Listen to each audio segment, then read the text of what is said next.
মাননীয় প্রধানমন্ত্রী তারেক রহমান, আপনি রামিসার বাসায় গিয়ে তার পরিবারকে ন্যায়বিচারের প্রতিশ্রুতি দিয়েছেন। এটা আমার কেন জানি ভালো লেগেছে। দেশে প্রায় 1.5 লাখ ধর্ষণের মামলা চলছে।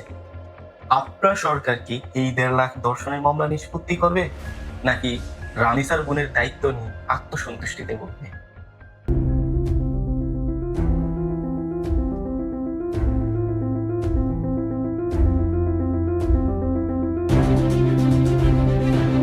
গ্লাডস্টোন যথার্থই বলেছিলেন, জাস্টিস ডিলে, জাস্টিস ডিনাই। যার সহজ সরল অর্থ যদি করি, বিলম্বিত বিচার বিচার না পাওয়ারই সমান। সত্যিকার অর্থে মানুষের ন্যায় বিচার প্রাপ্তিতে আপনার সরকার যদি আন্তরিক হয়, তাহলে আপনার সরকারের উচিত হবে এই 1.5 লাখ মামলা কেন বছরের পর বছর ঘটছে তার সঠিক কারণ অনুসন্ধান করা এবং তা সমাধান করা। আজকে রামিসা হত্যাকাণ্ড নিয়ে আলোচনা হচ্ছে, সোশ্যাল মিডিয়ায় ভাইরাল হয়েছে, তাই ওর পরিবার ন্যায়বিচার পাবে। এবং আপনি বলেছেন 1 মাসের মধ্যে সর্বোচ্চ শাস্তি নিশ্চিত করবেন। কিন্তু মনে রাখবেন, আয়েশা নিশাতের মতো হাজারো দর্শিতা রামিসারাও কিন্তু ন্যায়বিচার পাওয়ার হকদার। ওদের বেলায়ও যেন ন্যায়বিচারটা নিশ্চিত হয়। বাংলাদেশের মানুষকে মূলত, আমার অভিজ্ঞতায় বলছি, 4টা কারণে বছরের পর বছর আদালতের দরজায় ঘুরতে হয়। প্রথমত, আদালতগুলিতে তীব্র বিচারক সংকট রয়েছে।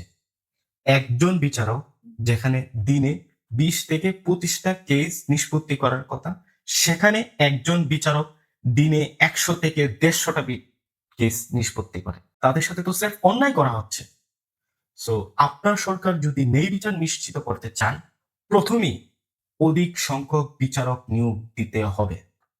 দ্বিতীয়ত, একটি স্বতন্ত্র স্বাধীন তদন্তকারী প্রতিষ্ঠান তৈরি করুন, যাদের কাজ হবে শুধুমাত্র তদন্ত করা, এবং আইন করুন যাতে 30 দিনের মধ্যে সেই সংস্থা বাধ্যতামূলকভাবে আদালতে তদন্ত রিপোর্ট দাখিল করে।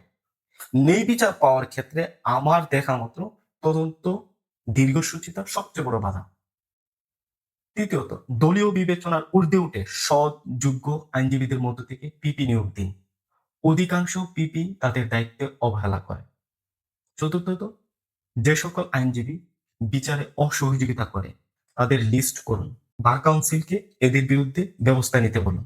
আশা করি এই সমস্যাগুলা দূরীভূত করলে দেশের প্রত্যেকটা নাগরিক ন্যায় বিচার পাবে। সকলকে অসংখ্য ধন্যবাদ।